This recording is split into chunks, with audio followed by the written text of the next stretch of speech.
যে দল আজকে পশ্চিমবঙ্গ থেকে নিশ্চিহ্ন, সারা ভারতবর্ষ থেকে নিশ্চিহ্ন, কেরালাতে টিম টিম করে জ্বলছে, তাদের এই দ্বিচারিতার কথা মানুষ বুঝতে পেরেই তাদেরকে নিশ্চিহ্ন করে দিয়েছে। এমএলএ বলুন, এমপি বলুন, কোথায় কোনো বামফ্রন্টের মানে সামান্যতম রিপ্রেজেন্টেশন নেই। আর এটাই হবে, দ্বিচারিতা যদি সে করে তাহলে এটাই হবে। দুর্গাপুজো মানছি না, কিন্তু দুর্গাপুজো দুর্গা ঠাকুরের মণ্ডপের সামনে গিয়ে তারা বুক স্টল দেবে।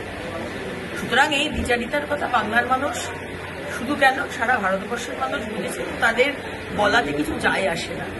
56 কোটি, 1/3 অফ ভারতবর্ষের পপুলেশন তারা মহাকুম্ভে গেছে। আস্থা, ভালোবাসা, এবং যত বিরোধীদেরও মানে সরকারের পক্ষ থেকেও প্রচুর মানুষকে দেখলাম সেখানে যেতে।